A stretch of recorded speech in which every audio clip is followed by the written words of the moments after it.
창세기 12장 1절 여호와께서 아브라함에게 이르시되 너는 너희 고향과 친척과 아버지의 집을 떠나 내가 내게 보여줄 땅으로 가라.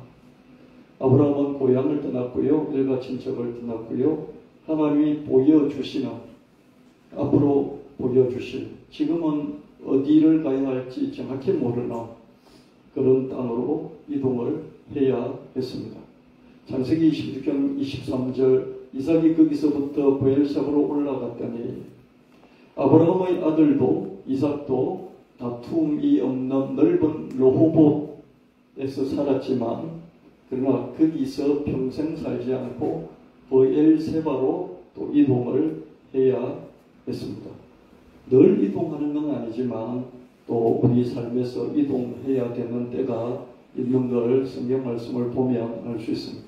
아브라함도 이동했고 아브라함의 아들도 이동을 했습니다.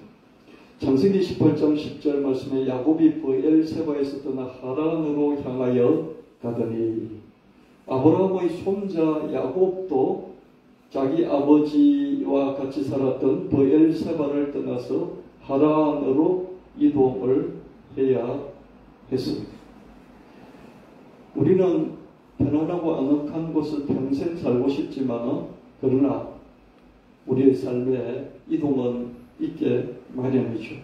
창세기 37장 28절 말씀에 그때에 미디안 사람 상인들이 지나가고 있는지라 형들이 요셉을 구덩이에서 끌어올리고 은 20의 그를 이스마엘 사람들에게 팔매 그 상인들이 요셉을 데리고 애굽으로 갔더라. 여러분, 아브라함에게는 하나님이 말씀하셨죠. 본토 친척 아비 집을 떠나라 이렇게 말씀하셨잖아요. 그래서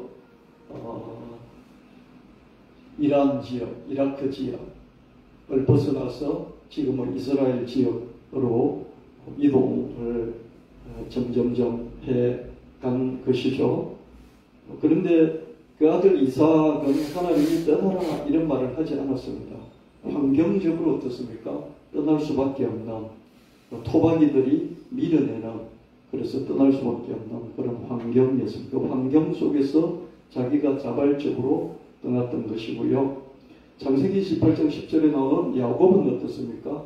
야곱은 형과의 관계가 비틀어져서 더 이상 같이 지낼 수 없어서 형에게 어떻습니까? 거의 쫓기다시피 해서 도망을 쳐서 하란으로 이동한 것을 보게 되고요.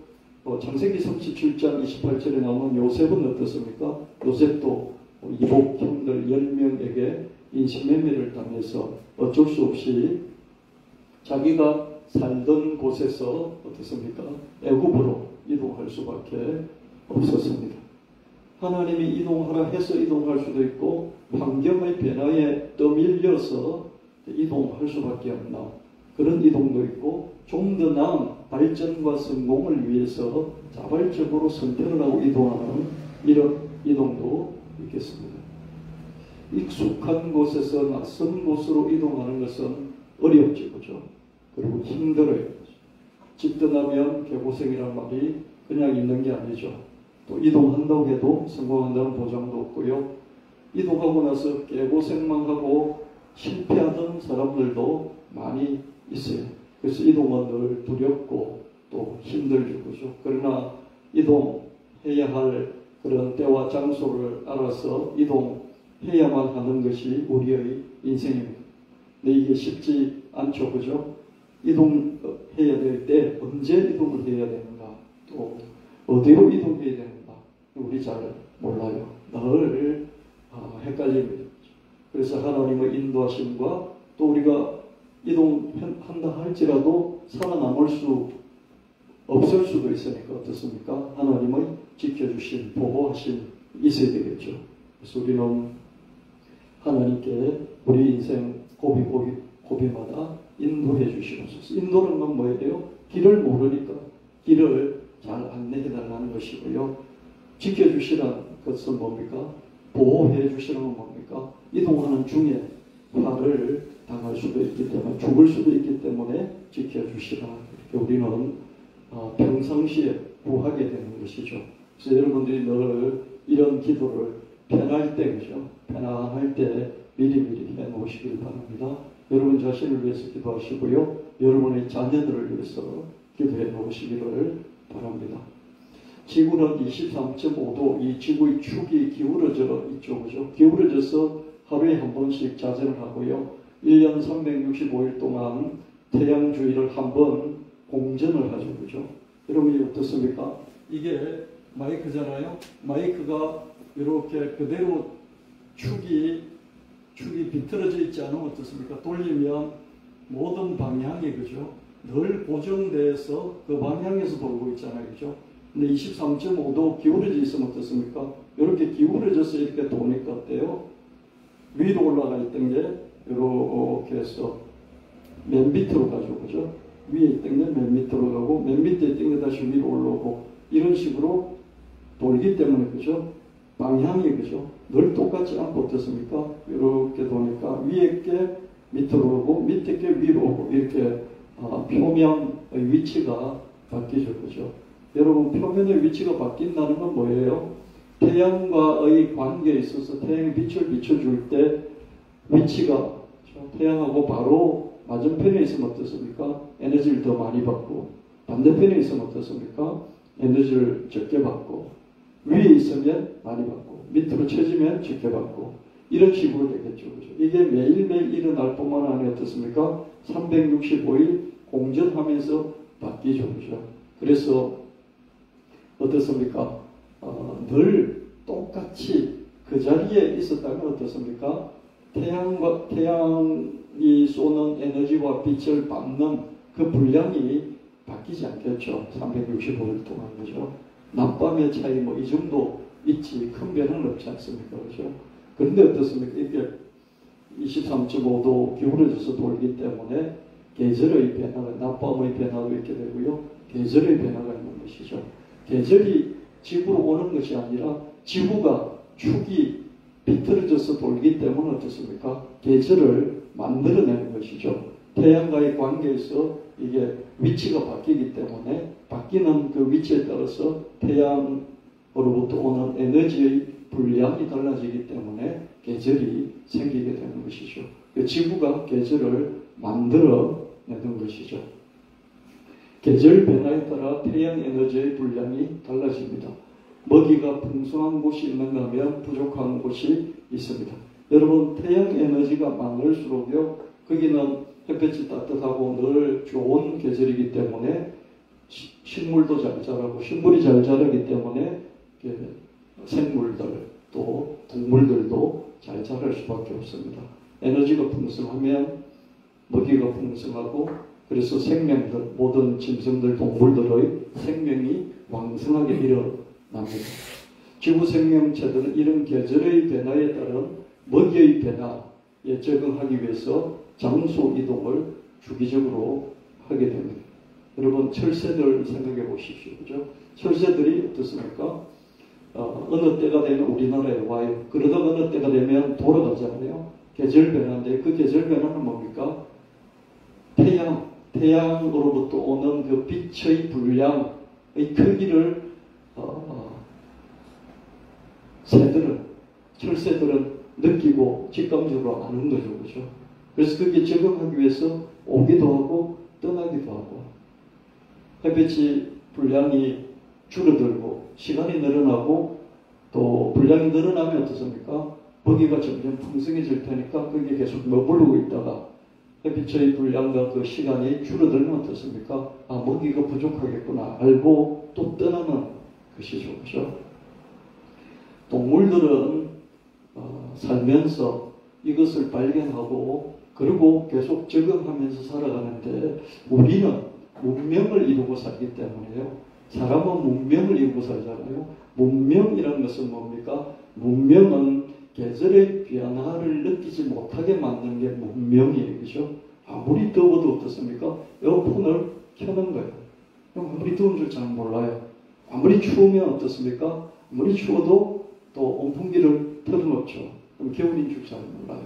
그래서 문명이라는 것은 이 외부의 변화를 잘 느끼지 못하도록 우리를 보호해주는 좋은 것이긴 하지만은 한편으로 어떻습니까? 우리의 야생성, 우리 인간의 생존 이 능력 이것을 좀 갉아먹는다고 볼 수 있겠죠. 그죠?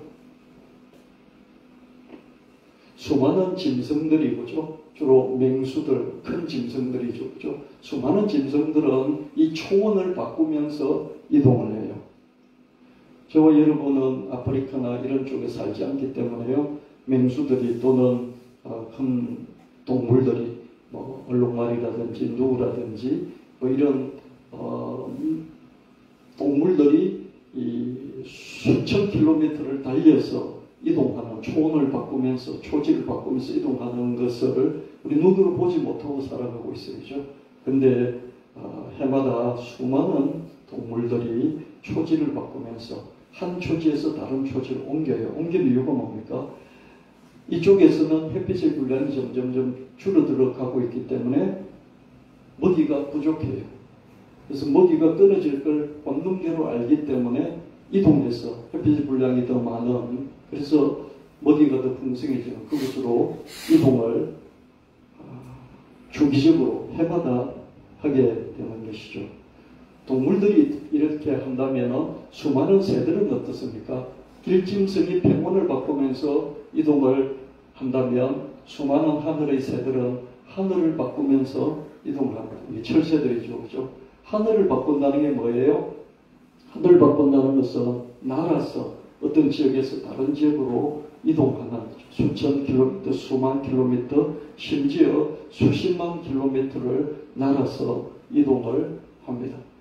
수많은 물고기들요, 고래나 상어나 이런 걸 큰 물고기를 비롯해서 작은 물고기들도요, 바다를 바꾸면서 이동을 합니다.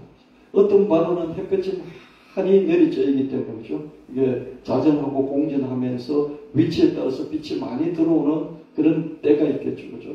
그럼 그런 때에 그 장소는 햇빛이 많이 들어오니까 플랑크톤도 많아지고 그리고 해초류들도 잘 자라고 먹이가 풍성해지니까 그게 고깃떼들, 작은 고깃떼들이 많이 오고 작은 고깃떼들이 많이 오니까 큰 고깃떼들도 심지어 고래들마저도 그죠? 가만히 그 지역에서 그냥 먹고 사는 게 아니라요. 수백 킬로미터, 수천 킬로미터를 계속해서 계절에 따라 이동을 하는 것을 알 수가 있습니다. 태양 에너지가 적은 곳에서 많은 곳으로, 먹이가 적은 곳에서 많은 곳으로 이동을 하는 것입니다. 수백만 마리의 메뚜기떼가 더 많은 먹이가 있는 곳으로 비행하는 대이동 장면을 떠올려 보라. 여러분, 동영상 같은 거 보면요, 메뚜기떼가 수백만 마리, 수천만 마리가 이렇게 이동을 해요. 폴짝폴짝 뛰면서 이동하는 것보다 모든 식물들이 완전히 박살이 나버립니다. 그렇게 먹어도 끝이 없으면 어떻습니까? 이제는 먹을 게 더 없어요. 그러면 어떡합니까? 공중에 떠요. 날아요. 수백만 마리가, 수천만 마리가 한꺼번에 날아서 얼마만큼 이동을 하냐면요. 수십 킬로미터, 수백 킬로미터를 날아가요. 이 왜 날아갑니까? 더 에너지가 많이 있는 곳으로, 그래서 더 먹을 곳이 많이 있는 곳으로 이 메뚜기 떼마저도 이동을 한다는 것입니다. 생존을 위해서, 번성을 위해서 이동하지 않을 수 없는 것이 이게 자연의 조건, 야생의 조건. 근데 저와 여러분 어떻습니까? 늘 온실했잖아요. 집안에 에어컨도 있고 냉장고도 있고 또 온풍기도 있고요. 또 따뜻한 이불도 있고요. 그래서 계절의 변화를 거의 느끼지 않고 집안에 있으면 못 느껴요. 사무실에서는 못 느껴요. 그래서 보호를 받으면서 살아가고 있어요. 그래서 생존율이 높긴 한데 한편은 어떻습니까? 본능적으로 이동해야 될 때가 언제인지 본능적으로 이게 먹이가 계속 있는지 먹이가 없는지 이런 걸 파악하는 능력이 줄어들게 되는 것이죠. 더 나은 곳으로 또 더 나은 기회가 있는 곳으로 그렇죠? 그런 게 이동해야 되는 그런 시점인가 이걸 여러분들이 한 번씩 평가를 해 보셔야 된다는 얘기죠. 가뭄이 오고 있는 거야. 동물이 이동한다는 것은 뭐예요? 햇볕이 줄어드는 거예요. 비도 줄어들고요. 그래서 먹을 게 점점 없어지는 거예요. 가뭄이죠. 그죠? 거기 있으면 그냥 죽는 거예요. 굶어 죽는 거죠. 그죠? 그래서 동물들은 늘 이걸 알아요. 본능적으로 아는 거죠. 비냄새를 맡아야 되는데 비냄새가 없는 거예요. 그죠? 비냄새가 없으니까 비냄새 있는 곳으로 옮겨야 됩니다. 햇빛이 있는 곳으로, 비가 있는 곳으로, 그래서 물이 더 있는 곳으로 이동을 해야만 합니다. 햇빛이 더 있고 비가 더 있고 그래서 물이 더 있고, 그죠? 물이 더 많이 있고 물이 계속 있고 햇빛이 내리쬐는 햇빛의 분량이 많아지면 어떻습니까? 반드시 식물도 더 풍성해지고 이런 작은 미생물들도 풍성해지고, 그래서 그 먹이사슬을 따라서 이 동식물들의 이 생존, 번성이 더 풍성해지는 것이죠. 그래서 이동을 하지 않을 수 없는데요. 이렇게 이동하는 그런 상황에 있어서는, 이동하는 과정에 있어서는 길이 위험할 수밖에 없어요. 위험하고요. 길이 정말로 위험합니다.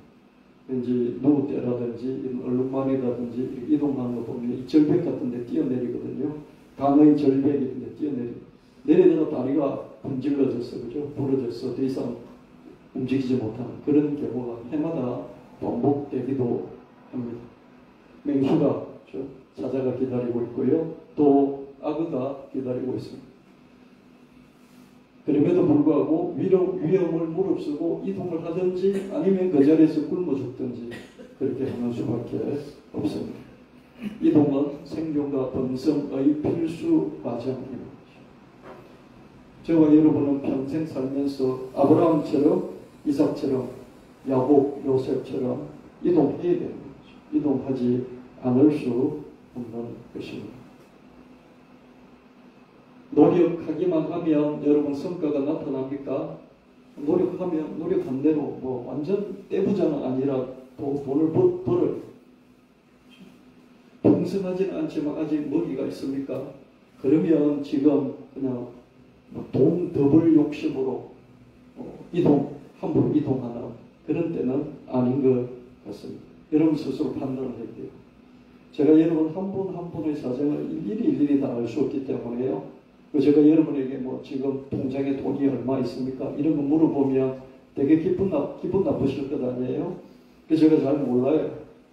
여러분 하는 일에 지금 어느 정도 먹이가 있는지 벌이가 되는지 좀 알 수 없죠. 그죠? 그래서 여러분 스스로 판단을 해봐야 돼요. 내가 노력만 좀 하면 그래도 계속 수입이 있는가? 노력을 해도 수입이 아주 적고 더 줄어들 것 같은가? 이걸 여러분이 기도하면서 자꾸 판단을 해야 됩니다. 계속 노력해도 성과가 없거나 미미하다. 그렇게 되면 햇빛이 더 많은 곳으로, 비가 더 많은 곳으로, 물이 더 많은 곳으로 이동해야 할 때입니다. 이런 말은 누가 못해요? 목사님 그런 말 나도 할 수 있겠어요? 맞아요. 이런 말 아무나 못하죠. 그죠? 근데 저는 여러분에게 이런 정도의 가이드라인, 지혜죠. 그죠? 눈앞이 캄캄한데 눈을 뜨게 만들어주고, 눈앞에 안개가 있는데 안개가 자욱한데 안개가 좀 옅어지어서 앞이 좀 보이도록 만들어주나. 이건 할 수 있는데 앞길이 환해지면서 나를 따라 그러면서 여러분 한 분 한 분을 햇빛이 더 많고 비가 많고 또 물이 많은 곳으로 이동시킬 수가 없죠. 그죠? 왜냐하면 저는 여러분이 잘하는 것을 저도 잘하면서 그 길로 가고 있는 게 아니기 때문에요. 여러분 한 분 한 분의 재능과 경험과 능력, 그걸 개별적으로 이렇게 다루어서 이끌어 주기가 어렵죠. 그래서 여러분들이 이런 가이드를 여러분들의 기준을 받아들이고 스스로 자꾸 평가를 해보셔야 됩니다. 스스로의 촉수에 의지하든지 남들의 촉수에 의지하든지 하나님의 촉수, 하나님의 인도하심을 따르든지 그 방향을 찾아내야 되고요. 그래서 그 방향을 따라서 이동할 수 있어야 됩니다. 여러분 스스로 지혜와 여러분의 감각, 직관 이런 걸 자꾸 따듬어서 발견을 해야 되고요. 그게 안 되면 그게 뛰어난 사람에게 자꾸 물어서 도움을 받아서 발견해야 되고요. 이도 저도 안 되면 하나님께 자꾸 구하여서 하나님의 인도하심을 받아 나가야 하는 것이죠. 당연히 생계를 유지하면서 이렇게 해야 합니다. 생계를 유지하면서 해야 된다는 게 뭐예요? 바꾸기 위해서 바꾼다고 뛰어들고 모든 걸 이렇게 다 내팽개치고 뛰어들었던 게 어떻습니까? 거기서는 한참 동안 뛰어든 곳에서는 소득이 없어요. 먹이가 없어요. 그러면 어떻습니까? 생계 자체가 불가능해서 생존조차 할 수 없죠. 그죠?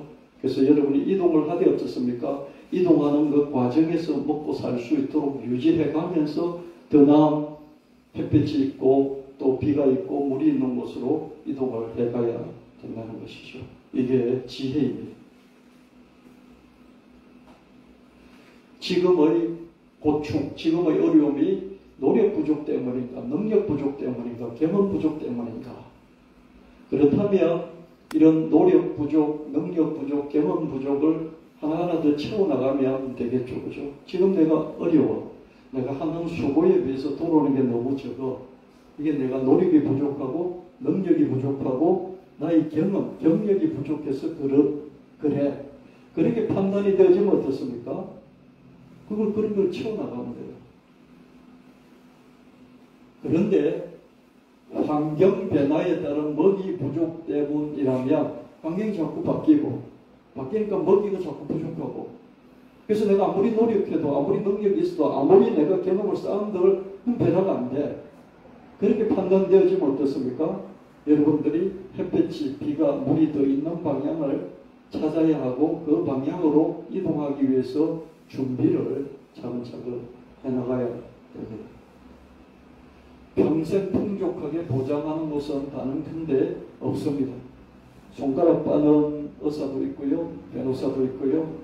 망하는 재벌도 있어요. 제가 왜 의사 변호사 했냐면요.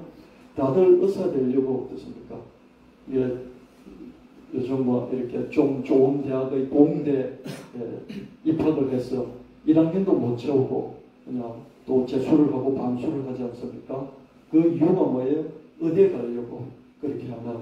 이 우리나라의 대표적인 대학 풍족 트렌드 중에 하나죠. 그죠? 이 트렌드가 몇 년 전부터 시작돼서 지금도 바뀌지 않고 있습니다.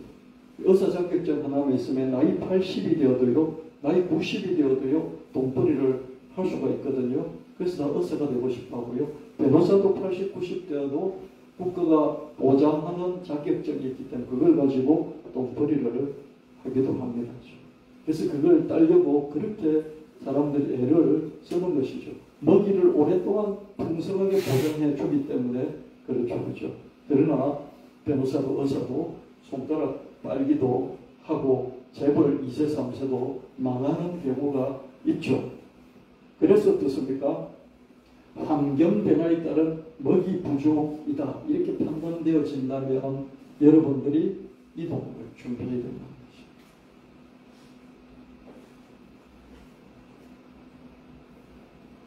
햇빛이 많고 비가 많고 물이 더 많이 있는 방향에 먹이가 더 있습니다.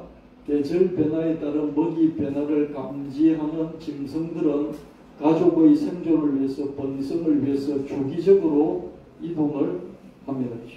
여러분 초원에서 코끼리 떼들이요 20마리 30마리가 그 새끼를 가운데 끼고 보호해 가면서 물이 있는 물 웅덩이를 찾아서 수십 킬로미터를 이동하는 이런 것들을 여러분 이 영상으로 보셨을 거예요.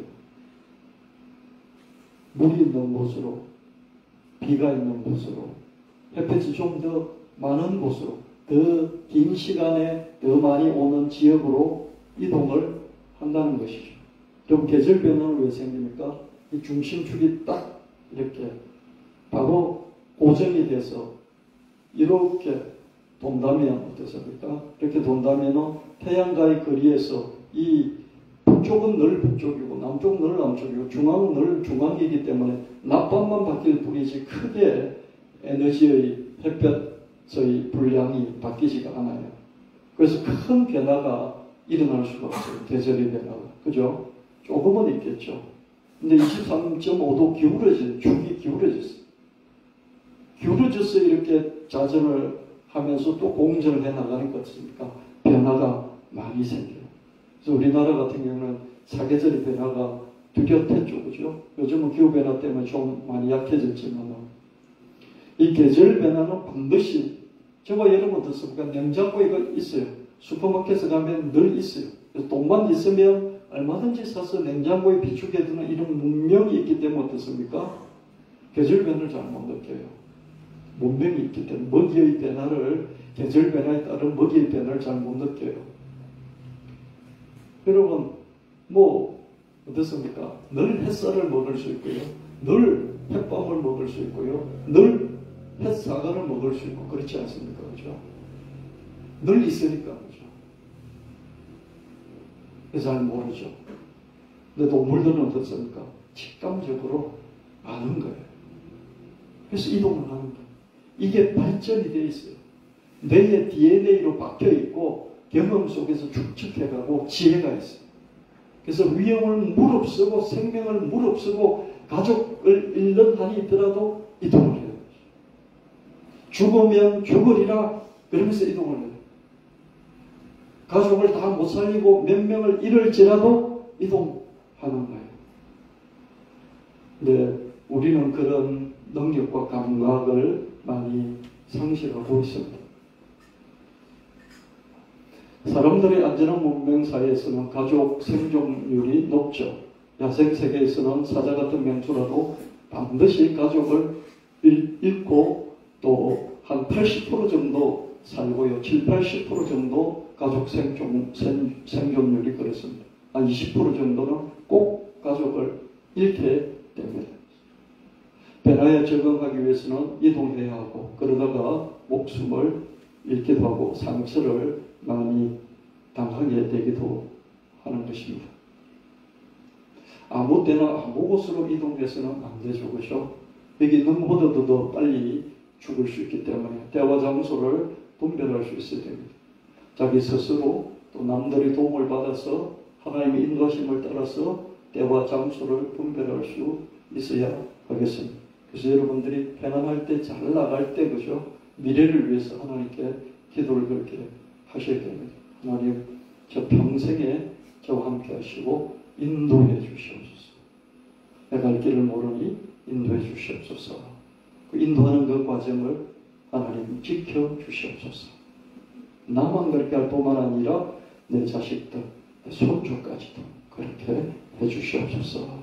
그렇게 여러분이 기도를 평생 그냥 천당 갈 때까지 그렇게 하셔야 되는 거예요. 왜 해야 됩니까? 나 혼자만 있으면요 그냥 편안하게 가고 싶으면 가고 머물고 싶으면 머물고 그러면 돼요. 근데 여러분이 자식을 낳았잖아요. 자식만 낳았습니까? 자식이 또 자식을 낳아서 손주들까지 주렁주렁 있어요. 그런데 여러분이 계절 변화를 잘 모르고 먹이 변화를 몰라요. 여러분 자식도 그렇고 여러분 손주들도 그래요. 그래서 기도해야 돼요. 감각도 길러나가야 될 뿐만 아니라 기도도 해야 되는 것이죠. 아브라함은 하란에서 하란은 지금 거의 이라크 정도 되나요? 이란, 이라크 이런 중동의 동부 지역에서 가나안, 중동의 서부 지역으로 이동을 했고요. 이삭은 가나안 안에서 자기 아버지 밑에서 가나안에서 살았으니까 가나안 안에서 여기저기를 이동했습니다. 야곱은 가나안에서 하란으로 이동했다가 다시 가나안으로 되돌아와서는 이집트로 이동할 수밖에 없었고요. 거기서 사망하고 난 뒤에 그의 시신이 가나안으로 되돌아왔죠. 요셉은 가나안에서 이집트로 이동했고 거기서 국무총리를 하면서 평생 지내다가 그의 시신도 가나안으로 되돌아왔습니다. 이런 이스라엘 족장들의 삶은 가나안 땅과 떨어질 수 없었죠. 하나님께서 저들과 저들의 후손에게 가나안 땅을 주겠다. 이렇게 미리 약속을 연극부하셨기 때문에 가나안 땅을 벗어날 수가 없어요. 그래서 가나안 땅을 오기도 하고 떠나기도 하고 떠났다가 돌아오기도 하고 돌아와서 어쩔 수 없어 떠나기도 하고 떠났다가 시신이라도 가나안으로 되돌아오나 이런 가나안 땅, 가나안 땅 지금 팔레스타인 이스라엘 땅이죠, 그죠? 그 땅하고 때려야 뗄 수가 없는 것이 이스라엘의 역사입니다. 신명기 1장 6절 7절 말씀에 우리 하나님 여호와께서 호렙산에서 우리에게 말씀하여 이르시기를 너희가 이 산에 거주한 지 오래니 방향을 돌려 행진하여 아모리 족속의 산지로 가고 그 근방 곳곳으로 가고 아라바와 산지와 평지와 네겝과 해변과 가나안 족속의 땅과 레바논과 큰 강 유브라데까지 가라. 신명기 1장에서 하나님이 어떻습니까? 말씀하시기를 이스라엘 백성들에게 야 여기 있은 지 오래됐지 방향을 돌려 틀어 내가 너희들에게 주마고 약속한 가나안 땅을 향하여서 동쪽으로 서쪽으로 북쪽으로 올라가 이렇게 하나님이 말씀하셨죠. 이집트에서 탈출한 이스라엘 백성은 하나님이 주마고 약속한 가나안 땅으로 이동해야 하는데요. 동쪽의 경계선, 서쪽의 경계선, 북쪽의 경계선을 향해서 이동해야 합니다. 남쪽은 자기들이 남쪽에서 올라왔으니까 남쪽으로 가면 되돌아가니까 돌아갈 필요 없고요. 거기서 가나안 땅을 향해서 계속해서 북쪽으로, 서쪽으로, 동쪽으로 경계, 국경을 따라서 이동해야 되는 것이죠. 국경을 따라간다는 게 뭐예요? 그 안이 햇볕이 많고 비가 많고 물이 많은 그런 땅이기 때문에 그곳으로 가야 됩니다. 그곳으로 가야 먹이가 많아요. 그곳을 가기까지는 햇볕도 비도 물도 부족한 먹이가 부족한 그런 땅이기 때문입니다. 물론 험한 지세에다가 강한 원주민들이 붙들고 있어 쉽지는 않죠. 그러나 하나님의 약속하심과 함께 하심을 믿고 이동해야 합니다. 이 핑계 저 핑계 대며 불신하고 불순종한다면 광야 생활 40년을 지내야 되고요. 거기서 널브러서 죽는 죽음을 면할 수가 없는 것이죠. 주님께서 출애굽을 시켜주셨다면 가나안으로 들어가게 하시는데 가나안에 들어가는 것이 힘들어요. 그래서 이 핑계 저 핑계 대잖아요. 그리고 불신하고 또 불순종하게 됩니다. 그랬을 때 남는 것은 죽음밖에 없죠. 광야 생활 40년밖에 없어요. 그래서 1세대들은 다 거기서 광야에서 헤매다가 생명을 끝냈죠. 그래서 우리는 하나님이 함께 하신다. 하나님이 저 땅을 준다고 약속하셨다. 이것을 믿고 어쩌든지 이동을 하는 이 이동이 우리의 믿음의 여정인 것을 보게 됩니다. 신명기 1장 8절 말씀에 내가 너희 조상 아브라함과 이삭과 야곱에게 맹세하여 그들과 그들의 후손에게 주리라 한 땅이 너희 앞에 있으니 들어가서 그 땅을 차지할지니라. 하나님이 아브라함과 이삭과 야곱 또 요셉 이 하나님의 족장들에게 이미 약속을 많이 해주셨다고요. 그 약속을 이루실 것이잖아요. 죽어서 그 시신이라도 돌아오게 하는 것이 가나안 땅이에요. 그렇죠? 그 족장들이 떠났을지라도 죽음 위에 시신마저도 이동시켜서 다시 가나안으로 돌아오게 하는 이게 하나님의 약속이라고. 그래서 그 후손들은 이 땅으로 들어가서 그 땅을 차지해야 합니다. 하나님이 이스라엘 족장과 저들의 후손에게 가나안을 주마고 이미 약속을 했고요. 이 약속을 믿고 이스라엘 후손은 가나안으로 어떻게 하든지 이동해 가야 합니다. 자기 자신의 형편을 보면 불신과 불순종에 사로잡혀서 지체하거나 후퇴할 수밖에 없어요. 근데 하나님을 바라보고 하나님의 약속을 믿으며 이동할 수가 있겠죠. 그렇죠?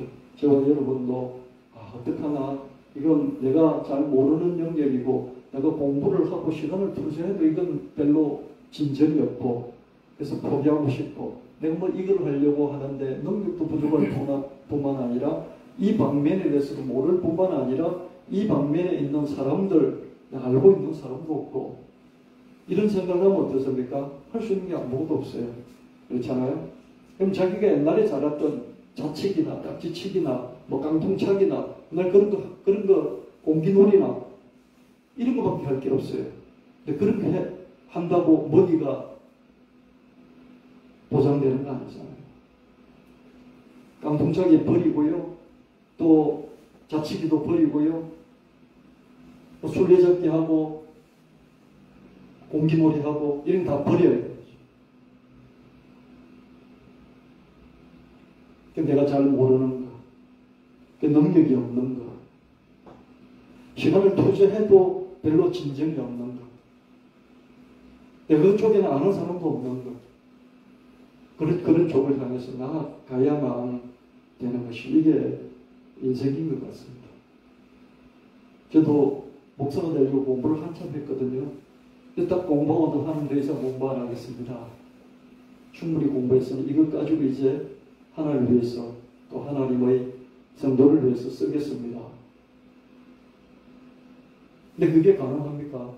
이제 공부 다 됐으니까 이제 공부도 이상 안 해. 왜 가능합니까? 선생님 바뀌는데 물리적으로도 지구축이 23.5도 기울어졌어요. 그래도 가만히 있으면 고정되어 있잖아요. 에너지와 빛이 고정이 되어 있지 않습니까? 근데 이게 돌아요. 그 자리에서 자전을 할 뿐만 어떻습니까? 이게 자전만 하는 게 아니고 이게 또 태양 주위를 또 공전해서 돌아가네요. 변화가 계속입니다. 물리적인 변화도 있고요.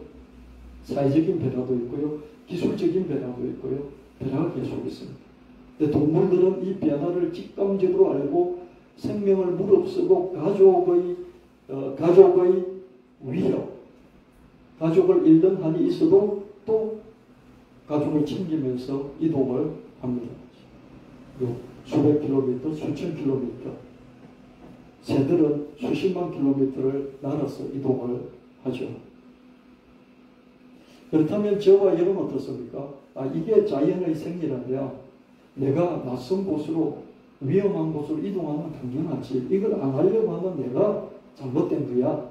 나는 이런 생각을 가지고 좀 더 이 뇌는 어떻습니까? 우리의 뇌는 늘 편한 것을 찾아요. 여러분의 뇌의 특징, 모든 인간의 뇌의 특징은 쉬운 걸 찾아요. 쉬운 걸 하고 싶어 하지, 익숙한 걸 하고 싶어 하지, 낯설고 어렵고 힘들고 험한 것은 안 하려고 해요. 이게 우리의 뇌예요. 그래서 여러분 이 뇌를 잘 따독거려 가면서 뇌를 잘 하려고 하면서 어떻습니까? 방향을 잡아나가요. 이게 인생의 이동입니다. 창세기 1장 28절에 하나님이 그들에게 복을 주시며 하나님이 그들에게 이르시되 생육하고 번성하여 땅에 충만하라 땅을 정복하라 바다의 물고기와 하늘의 새와 땅에 움직이는 모든 생물을 다스리라 하시니라. 하나님이 인간을 창조해 놓고 복을 주시면서 하시는 말씀이 야 네가 왕처럼 살아라. 너는 왕이야. 이렇게 말씀하셔요. 너는 정복자야. 왕이야. 이렇게 복을 주시면서 그 지위를 주시면서 그렇게 살아라 하는 삶의 방향성과 사명을 주셨어요. 우리에게 과제를 주시고 가업을 주신 것이죠.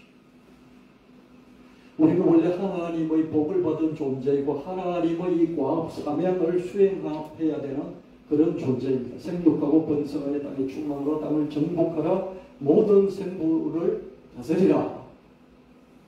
하나님의 복과 사명을 우리는 이미 받았고요. 또 우리와 하나님이 함께 하시니 우리에게는 더 이상 두려울 것이 없습니다.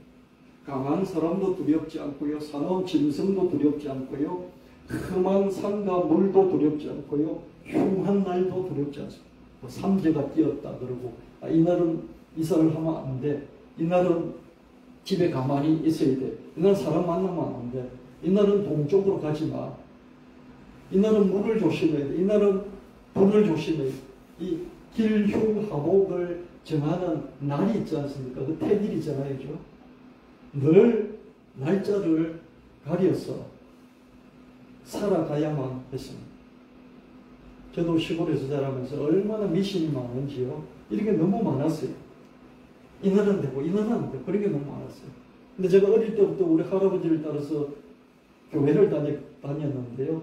하나님 뭔지 예수님 뭔지 잘 몰랐어요. 근데 저희 할아버지가 한 번씩 하시는 말씀이 있어요. 하나님 믿으면 하나님이 최고이시기 때문에 하나님 믿으면 아무것도 두려울 것이 없다. 그냥 하면 되는 거야. 정복하라고 그랬어. 그런 말씀을 주시는. 지금 생각해보면 저희 할아버지가 창세기 1장 28절을 읽어가지고 그 말씀을 저에게 손주에게 해주신 것 같아요. 저는 할아버지가 하는 그 말을 들으니까요. 혼자 있어도 두렵지가 않아요. 그러니까 막 초등학교 2, 3학년, 3, 4학년 어리잖아요. 근데 온 산을 혼자서 싸돌아 다니는 온 산을 어두워지고 그래도 걱정이 없어요. 나 하나님 믿는 사람이고 하나님 함께 하시니까 두려울 게 아무것도 없어. 어떤 것도 두려우면 안 돼. 두렵지 않아.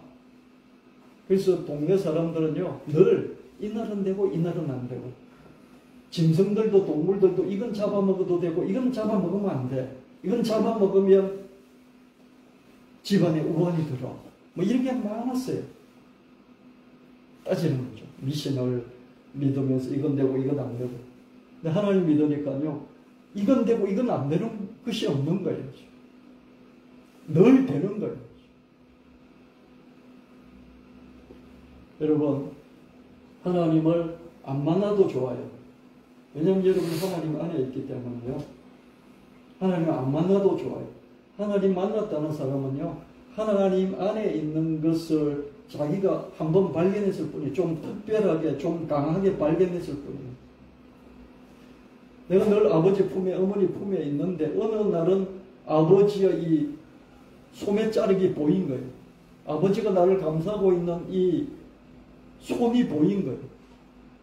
이런 걸 하나님 만났다 그래요. 근데 이거 안 봐도 돼요.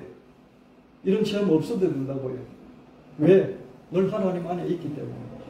하나님 안에 있고, 그리고 그 하나님이 가장 큰 하나님이시고 신이시고, 그래서 다른 쪼그라기 신들을 따로따로 한 명 한 명씩 물신을 섬기고 불신을 섬기고 산에 있는 신을 섬기고 또 뭐 이런 지역의 신을 섬기고 뭐 할아버지 신을 섬기고 손주 신을 섬기고 이런 잡다구리한 신들을 섬길 필요가 없다.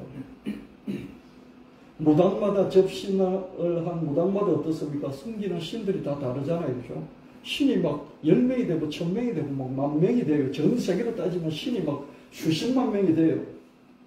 근데 우리는 하나님을 믿으니까 어떻습니까? 최고신 하나님 믿으니까 그런 신들을 한 명 한 명 따로따로 만나고 따로따로 섬기고 따로따로 뭐 이렇게 신의 명령을 받아서 순종하고 그럴 필요가 없어요. 다 무시하고 하나님 한 번만 딱 믿고 아무것도 겁내지 않고 어떤 신들도 어떤 귀신도 어떤 사탄의 세력도 두려워하지 않고 어떤 동물들도 어떤 사람도 어떤 그런 험한 산세도 두려워하지 않고 그래서 자기 혼자밖에 없는데 높은 산, 높은 험한 곳에 어두컴컴한 밤에 혼자 걸어갈지라도 두렵지 않은 것이죠. 제가 어릴 때 할아버지가 들려주신 너는 정복자야. 하나님을 믿기 때문에 못할 것이 아무것도 없어. 이렇게 말씀해 주신 그게 그냥 하나님도 잘 몰라요. 예수님도 몰라요. 기도할 줄도 몰라요. 근데 그 말씀이 머리에 박혀가지고요. 제가 참 어릴 때 두려움 없이 살았던 그런 기억이 있어요. 그래서 혼자서 산을 많이 싸돌아다녔어요. 이런 믿음이 마음에 자리하고 있다면 혼자뿐이어도 든든합니다. 신명기 1장 10절 11절 말씀에 너희 하나님 여호와께서 너희를 번성하게 하셨으므로 너희가 오늘날 하늘의 별같이 많거니와 너희 조상 너희 하나님 여호와께서 너희를 현재보다 1000배나 많게 하시며 너희에게 허락하신 것과 같이 너희에게 복 주시기를 원하노라. 이스라엘 백성들이 이집트에서 살면서요 이렇게 힘들게 살았지만 계속 번성해서 숫자가 많이 불었죠. 그죠? 숫자를 하나님 많이 불려주셨지만 그러나 모세의 소원은 이 불려준 여기서 끝나지 않고 이 현재보다 더 1000배가 많아지기를 원하는 이것이 모세의 마음의 소원이었어요. 여러분이 잘되고 복을 받는다 할지라도 저는 여러분이 지금 현재보다 더 1000배 더 나아지기를 바라는 것이 이 목사의 소원이죠. 우리 교회가 부흥성장 발전할지라도 더 1000배가 부흥하기를 바라는 것이 목사의 소원이겠죠. 이렇게 되려면 약속의 가나안 땅으로 이동해서 들어가야만 하는 것이죠. 가만히 그 자리에 있어서는 안 되는 것이죠. 가나안 땅에 머물고 있었던 이삭마저도 어떻습니까? 계속해서 이동했고요. 르호봇이라는 넓은 곳에 아무런 경쟁자도 없는 그곳에 있었어도 어떻습니까? 또 브엘세바를 향해서 이동했던 것을 봅니다. 노력에 비해서 계속 성과가 미미합니까? 앞으로 더 나아질 것 같지 않습니까? 그렇다면 햇볕, 비, 물이 더 있는 방향으로 이동을 해야 됩니다. 가나안의 동쪽 경계, 서쪽 경계, 북쪽 경계를 향해서 이스라엘 백성이 믿음으로 계속 나아가야 했듯이 우리도 햇빛이 많고 비가 많고 물이 많이 있는 곳으로 이동해야 합니다. 스스로 남들의 도움을 받아서 하나님의 인도하심을 따라서 이동해야 될 때와 장소를 분별해야 합니다. 저는 이 1시간 설교로 그냥 간단하게 여러분 이렇게 해야 됩니다. 아시겠죠? 아멘 하십시오. 뭐 그러고 끝이겠지만 어떻습니까? 저는 이 설교를 준비할 때도 그냥 많이 생각하면서 준비를 했고 또 오늘 이 설교를 여러분 앞에 던져드릴 때, 여러분 앞에 말씀드릴 때 여러분들이 한 분 한 분 어떻게 받으실까? 여러분 한 분 한 분의 사정을 내가 모르는데 말은 이동해야 된다고 하는데 어디로 이동하고 언제 이동하고 무엇을 여러분 제가 이동한다는 게 장소를 이동한다는 그런 의미보다는요, 장소적 이동보다는요, 지금 여러분에게 있어서 이동이라는 의미는 먹을 곳이 많은 곳으로 이동을 말하는 직업을 바꾸고 직장을 바꾸고 사업을 바꾸라는 그런 얘기예요. 그런 의미입니다. 직장을 바꾸는 거예요. 하는 사업을 바꾸는 거예요. 그런 의미의 이동을 말하는 것이지 이사를 가라 이런 말씀이 아니에요. 내가 하는 지금 일이 아무리 노력해도 더 나아질 것 같지 않아. 아니야. 지금은 노력하면 그날 먹이가 괜찮게 들어와. 그걸 여러분 평가하셔야 된다는 것이죠. 난 여러분 한 분 한 분의 현장을 잘 몰라요. 평가해 보시고 이거는 몇 년은 못 넘길 것 같아. 그럼 지금 준비하셔야 됩니다. 사업장을 바꾼다든지 사업의 사업태를 바꾼다든지 어떻습니까? 업종을 바꾼다든지 그렇게 해나가야 되는 것이죠. 직장을 바꾼다든지 그런 이동이 있어야 된다. 이 말씀을 드리는 것입니다. 근데 그걸 알 수가 없으니 때와 장소를 분별해야 되는데요. 그 때와 장소를 분별하는 것이 스스로의 촉수, 스스로의 어떤 감각, 능력에 의한 것이든지 다른 사람의 도움을 받든지 아니면 하나님의 인도하심을 받든지 그렇게 해야 된다는 것이죠. 어떤 때는 어쩔 수 없어서 이동해야 되는 때가 있었죠. 야곱처럼 쫓겼어. 그래서 20년하고 돌아왔더니 거기도 가뭄이 일어나서 쫓겼어. 또 애굽 땅으로 내려갈 수밖에 안 나. 어쩔 수 없어서 쫓겨서 이동하는 것도 있지만 그 쫓겨서 이동할지라도 어떻습니까? 하나님 나의 가는 길을 지켜주십시오. 하나님 내가 쫓겨날지라도 야곱처럼 돌베개 베고 자다가 하나님 만나서 일어나서 기도할 때 어떡합니까? 하나님 먹을 양식 주시고 입을 옷 주시고 잘 곳 주시고 평안하게 하다가 돌아오게 하신 내가 하나님께 11조 드리겠습니다. 이렇게 하나님하고 단판을 짓잖아요. 기도하는 것이 모르니까.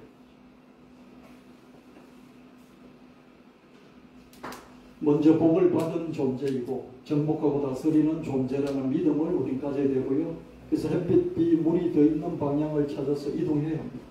이런 믿음이 있다면 두려울 것이 없죠. 혼자뿐이어도 험한 곳이 두렵지 않습니다. 이사야 43장 2절 말씀에 너가 물 가운데로 지날 때에 내가 너와 함께 할 것이라. 강을 건널 때 물이 너를 침몰하지 못할 것이라. 너가 불 가운데 지날 때에 타지도 아니할 것이라. 불꽃이 너를 사르지도 않을 것이다. 하나님은 과정 가운데 이동하는 과정 가운데서 지켜주실 것이다. 이렇게 약속하셨을 뿐만 아니라 이동해서 그 가나안 땅을 차지할 때까지 이동한 그 장소에 정착해서 여러분들이 그 적응하고 거기서 차지할 수 있을 때까지 하나님이 돌보실 것이다. 이렇게 약속하십니다. 여러분 저도 잘 몰라요. 함부로 이동하면 배가 망신할 수 있습니다. 아무도 얻지 못하고 다 그냥 먹이가 없어서 생존조차 불가능할 수 있습니다. 그러나 이동해야 될 때 이동하지 않으면 굶어서 또 죽죠. 그죠? 그래서 가족의 생존율에 타격을 입을지라도 이동해야 될 때 이동하는 것이 야생의 세계입니다. 동물의 세계인 것이죠. 이 동안에 햇볕이 많고 비가 많고 물이 많아서 먹이가 풍성한 그런 곳으로 이동해야 되는데 그것을 동물들은 직감적으로 새들은 직감적으로 알고 있지만은 경험 속에서 알고 있지만은 저와 여러분은 이 인간 사이의 비즈니스 세계가 너무 다양하고 복잡하기 때문에 이 동물처럼 계절의 변화만 따라가면 되는데 우리는 계절의 변화와 상관없이 비즈니스의 이 변화는 계절 변화와 상관없기 때문에요. 그래서 우리는 또 다른 감각과 경험 능력이 필요해요. 그래서 그걸 스스로 길러나가든지 주변에 그런 분이 있어서 따라가든지 아니면 하나님의 인도움을 받든지 이렇게 해야 된다는 것이에요. 여러분 스스로 오늘 말씀을 가지고요. 1시간 생각한다고 답이 나오지 않아요. 1시간 생각한다고 답 안 나와요. 어떡합니까?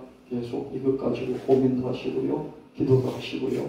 당장 해야 될 것인지 몇 년 동안 고민하고 기도하면서 인도움을 받아서 나가야 될 것인지 나는 지금 먹기가 풍성해 그러든지 이것을 여러분들이 하나님 안에서 또 실험하는 그런 시간들을 갖게 되시기를 예수님 이름으로 축원합니다.